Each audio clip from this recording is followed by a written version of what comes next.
నమస్కారం సిటీ వార్తలకు స్వాగతం. కక్ష సాధింపు చర్యలో భాగంగానే శాసనమండలి చైర్మన్ తన ఎమ్మెల్సీ పదవికి డిస్క్వాలిఫికేషన్ ప్రకటించారని జంగా కృష్ణమూర్తి అన్నారు. పల్నాడు అల్లర్ల నేపథ్యంలో విద్యానగర్లో జంగా కృష్ణమూర్తిని పోలీసులు హౌస్ అరెస్ట్ చేశారు. శాసనమండలి చైర్మన్ జంగా కృష్ణమూర్తిపై వేసిన అనర్హత వేటుపై జంగా కృష్ణమూర్తి స్పందిస్తూ గతంలో పార్టీ పెట్టిన సమయంలోనే జగన్మోహన్ రెడ్డికి తాను మద్దతు ఇచ్చినట్లు చెప్పారు. బీసీ వర్గాల కోసం తనకు ఎమ్మెల్సీ పదవి ఇచ్చారని ఇప్పుడు డిస్క్వాలిఫై చేయడమంటే బీసీ వర్గాలను అవమానించినట్టే అవుతుందన్నారు. ఎప్పుడు లేని విధంగా బీసీల సీట్లలో మార్పులు చేశారని, న్యాయ సలహాలు తీసుకుని తదుపరి కార్యాచరణ ప్రకటిస్తామన్నారు. పల్నాడు ప్రాంతంలో జరుగుతున్న అల్లర్లు దారుణమన్నారు. దీనిపై అందరూ సమన్వయం పాటించాలని కోరారు. జరిగిన ఎన్నికల్లో ఎన్డీఏ కూటమి ఆధ్వర్యంలో చంద్రబాబు నాయుడు ముఖ్యమంత్రి అవుతారన్నారు. శాసనమండలి చైర్మన్ గారు నా ఎమ్మెల్సీ పదవికి డిస్క్వాలిఫికేషన్ నోటీస్ ఇవ్వడం జరిగింది. ఇది నేను కక్షాధిప చర్యగా భావిస్తున్నాను. కారణం ఏంటంటే మౌఖికంగా నా యొక్క సమాధానం వినాలా. ఇటీవల సంబంధించి కూడా మాట్లాడినప్పుడు కూడా మాట్లాడుతున్న టైంని కూడా అడగటం జరిగింది.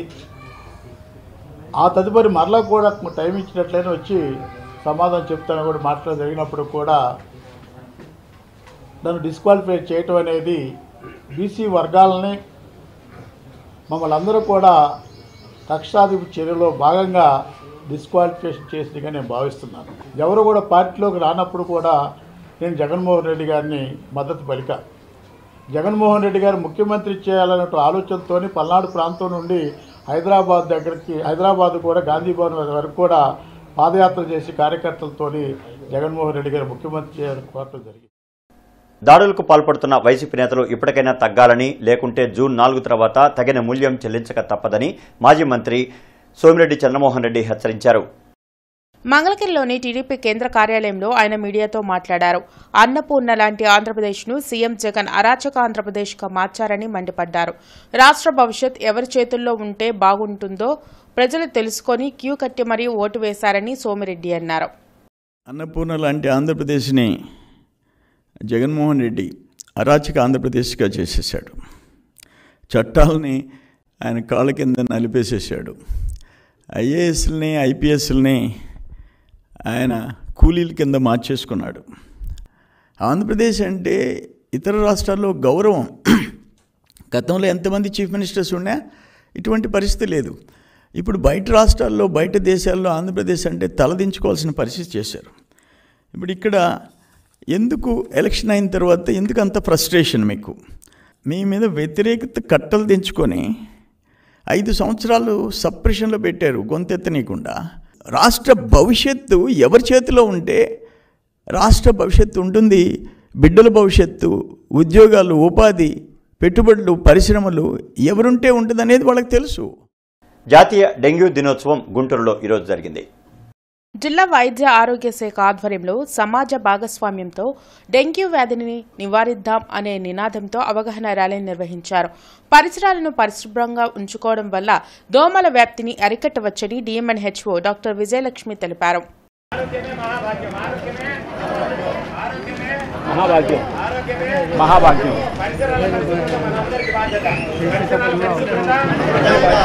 డెంగ్యూ మనకి కేసెస్ కొంచెం తక్కువే ఉన్నా వర్షాలు పడిన తర్వాత ఎక్కువగా వస్తుంది. కాబట్టి ఇది ఎక్కువగా అర్బన్ ఏరియాలో వస్తుంది. నీటి నిల్వలు ఉన్న చోట, తర్వాత మనకి నీటి గుంటలు ఇలాంటివన్నీ ఉన్న చోట వస్తుంది. సో ప్రజలందరికీ రిక్వెస్ట్ చేసేది ఎక్కడైనా నీటి నిల్వలు ఉండకుండా చూడటము, తర్వాత మన పరిసరాలన్నీ కూడా పరిశుభ్రంగా ఉంచుకోవటము, తర్వాత మనం పర్సనల్ కేర్, ఇంటి తలుపులకు మెష్లు అవి పెట్టుకోవటము, తర్వాత ఈవినింగ్ 4 to 7, మార్నింగ్ 6 to 7 ఆ టైంలో దోమలు లోపలికి వస్తుంటాయి. ఆ టైంలో విండోస్ అవి పెట్టి క్లోజ్ చేసుకొని ఉంటే దోమలు రాకుండా ఉంటాయి. పిల్లలు ఆడుకునేటప్పుడు ఫుల్ స్లీవ్స్ అవి పెట్టి కవర్ చేసి పంపిస్తే వాళ్ళకి దోమకాటు నుంచి తప్పించుకోవచ్చు. ఈ పర్సనల్ చిన్న చిన్న చిట్కాల ద్వారా దోమ కొట్టకుండా చేసుకోవచ్చు. రాష్ట్రంలో ఓటింగ్ శాతం పెరిగేందుకు సిటిజన్ ఫర్ డెమోక్రసీ చేసిన కృషి ఫలించిందని ఆ సంస్థ సంయుక్త కార్యదర్శి లక్ష్మణ్ రెడ్డి ప్రకటించారు. గుంటూరులోని జనచైతన్య వేదిక కార్యాలయంలో ఏపీ ఎన్నికల వేదిక గుంటూరు జిల్లా కార్యదర్శి మల్లికార్జునరావు, సైకాలజిస్ట్ ప్రత్యూష సుబ్బారావు తదితరులతో కలిసి ఆయన మీడియాతో మాట్లాడారు. ఎన్నికల అనంతరం రాష్ట్రంలో జరుగుతున్న దాడులను నివారించడంలో పోలీసులు విఫలమయ్యారని విమర్శించారు. దేశంలో అత్యధిక ఎన్నికల వ్యయం జరిగిన రాష్ట్రంగా ఆంధ్రప్రదేశ్ కనపడుతుందని పేర్కొన్నారు. గత 6 నెలలుగా ఆంధ్రప్రదేశ్లో సదస్సులు, కళాయాత్రలు, చర్చాగోష్ఠులు, రౌండ్ టేబుల్ సమావేశాలు, ప్రెస్ మీట్స్ ఇలాంటి రకరకాల కార్యక్రమాలు చేస్తూ ఓటింగ్ శాతం గణనీయంగా పెరగడం కోసం, ముఖ్యంగా పట్టణ ప్రాంతంలో ఓటింగ్ శాతం గణనీయంగా పెరగడం కోసం కృషి చేసింది. ఆ కృషి ఫలించింది. ఈరోజు ఆంధ్రప్రదేశ్లో అత్యధిక ఓటింగ్ శాతం జరిగిన రాష్ట్రంగా మారింది. 82% ఓటింగ్ శాతం చేరడం జరిగింది. పట్టణ ప్రాంతంలో కూడా 3% ఓటింగ్ గతం కన్నా పెరిగింది. కానీ ఈ ఎన్నికలను పరిశీలిస్తే గతంలో ఏనాడు జరగని విధంగా, ఏ రాష్ట్రంలో కూడా జరగని విధంగా సుమారు 30,000 కోట్ల రూపాయలు ప్రధాన రాజకీయ పార్టీలు వారి అభ్యర్థులు ఖర్చు పెట్టడం జరిగింది. ఇంత పెద్ద ఎత్తున ఎన్నికలు వ్యయం జరగటం ఆంధ్రప్రదేశ్లో ఇదే మొదటిసారి.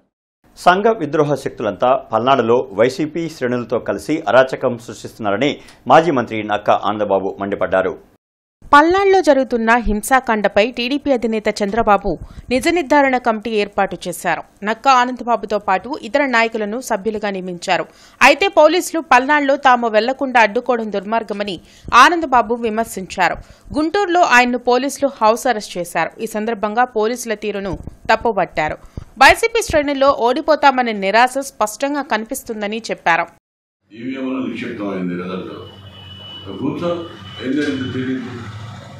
ఎవరి దగ్గర అబ్బాయి నువ్వు చేసిన అకృత్యాలకు రేపు నీ పరిస్థితి రిజల్ట్ వచ్చినాక సరే వాళ్ళు అట్లా చేస్తున్నారు. అసలు ఈరోజు మమ్మల్ని అవసరం చేశారు నాకు అర్థం కాదు. వీళ్ళ అకృత్యాలు మాచర్లు కానీ, తాడిపత్రి కానీ, చంద్రగిరి కానీ జరిగినటువంటి సంఘటనలన్నీ కూడా నేను గవర్నర్ దృష్టికి తీసుకెళ్ళాను. ఆయన పాజిటివ్గా రెస్పాండ్ అయ్యాడు, స్పందించాడు. ఇవన్నీ కూడా యాక్షన్ ఇనిషియేట్ చేస్తామని చెప్పారు. ఈరోజు మమ్మల్ని అవసరం చేసినది ఇంకా అవ్వలేదని 5 ఏళ్ళు.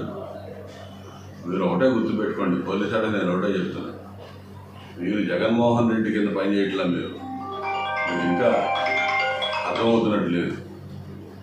ఎలక్షన్ కమిషన్ అండర్లో పనిచేస్తున్నారు. అధికారులు మిమ్మల్ని మానిటర్ చేస్తారు. National unit crime and human rights of India అవగాహన కార్యక్రమం ఆరగ్రహారంలో జరిగింది. అవగాహన కార్యాలయంలో national anti crime and human rights of India chairman John Shamil Kim పాల్గొన్నారు. జిల్లా స్థాయిలో నూతన కమిటీలను ఏర్పాటు చేసేందుకు 140 మంది సభ్యులను ఎంపిక చేసినట్లు చెప్పారు. ఇప్పటికే తమ సంస్థ 20 రాష్ట్రాల్లో పనిచేస్తున్నట్లు చెప్పారు. పేదలకు లభించే ప్రాథమిక హక్కులను కాపాడేందుకు తమ సంస్థ పూర్తి స్థాయిలో పనిచేస్తుందన్నారు. కార్యక్రమంలో విజయ్ కుమార్, అనూష, ఏంజల్, యోహాను, శ్రీనివాసు తదితరులు పాల్గొన్నారు. మా యొక్క సంస్థ ప్రతి ఒక్క చోట కూడా న్యాయపరమైనటువంటి దాని కొరకు పోరాడుతుంది. న్యాయం చేకూర్చడానికి కొరకై పోరాడుతుంది, కృషి చేస్తుంది, పని చేస్తుంది. పేద ప్రజలకి సహాయం చేయడానికి, పేద ప్రజల్ని పైకి లేపడానికి, వాళ్ళని మేలుకొల్పడానికి. కాబట్టి ఇట్లా మా యొక్క సంస్థ ఎన్నో రకాలుగా, ఎన్నో రీతిలుగా మరి ఈ యొక్క సమాజంలో సేవ చేసుకుంటా గత 5 సంవత్సరాల నుంచి ఎన్నో విజయవంతమైనటువంటి కార్యక్రమాలు చేసుకుంటూ వచ్చినాం. ఈరోజు గుంటూరులో మరి ఈ సభ ద్వారా మేము తెలిపేటువంటిది ఏంటంటే, ఆంధ్ర రాష్ట్రంలో శాంతి భద్రతలు కాపాడాలి, శాంతి భద్రతలు ప్రజలలో నెలకొల్పాలి. తర్వాత వాళ్ళకి మరి ఈ న్యాయ వ్యవస్థ మీద, మరి చట్టం మీద వారికి అవగాహన కలగాలి, వాళ్ళు కూడా తెలుసుకోవాలి చట్టాన్ని గురించి. సీతానగర్లోని శ్రీ గోవింద మాంబ సమేత శ్రీ మధ్విరాట్ పోతులూరి వీర బ్రహ్మేంద్ర స్వామి వారి 321 ఆరాధన మహోత్సవాలు జరుగుతున్నాయి. ఇందులో భాగంగా ఈరోజు స్వామివారి ఊరేగింపునకు ప్రత్యేక పూజలు, అనంతరం సంగీత విభావరి మరియు అన్నదాన కార్యక్రమం ఉంటుందని లీలా శివశంకర్రావు, గట్టి శ్రీనివాసరావు తెలిపారు. ఈ పూజా కార్యక్రమంలో పాల్గొని స్వామివారి తీర్థప్రసాదాలు స్వీకరించి స్వామివారి కరుణా కటాక్షాలు పొందాలని వారు ఆకాంక్షించారు.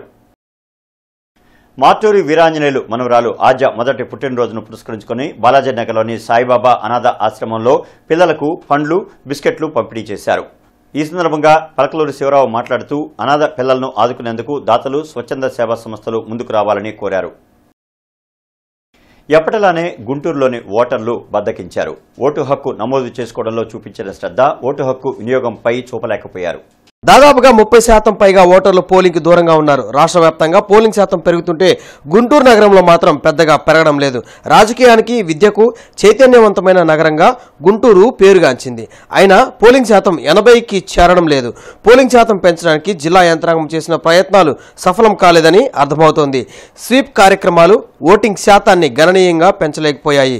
జిల్లాలోని 3 నియోజకవర్గాల్లో 80% పోలింగ్ దాటగా గుంటూరు పశ్చిమలో అంతకు 10% లోపే నమోదైంది. తూర్పులో ఇంచుమించు ఇలాంటి పరిస్థితే. వేరే ఊళ్ళల్లో ఉన్న ఓటర్లు రాలేకపోవడం, ఓటు హక్కు ఉన్నవారు ఏం వేస్తాం అన్న ధోరణిలో ఉండడంతో పోలింగ్ శాతం పెద్దగా పెరగలేదు. గుంటూరు పశ్చిమలో 90,093 మంది ఓటర్లు పోలింగ్కి దూరంగా ఉన్నారు. తూర్పులో 74,039 మంది ఓటర్లు ఓటు హక్కును వినియోగించుకోలేదు. గుంటూరు పశ్చిమలో 66.53% పోలింగ్ నమోదైంది.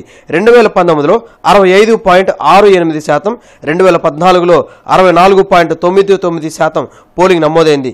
గత ఎన్నికలతో పోల్చుకుంటే ఈసారి ఇంచుమించు 0.85 పైగా ఓటర్లు ఎక్కువ మంది ఓటు హక్కు వినియోగించుకున్నారు. ఇక ఈ వార్తలు ఇంతటితో సమాప్తం. నమస్కారం.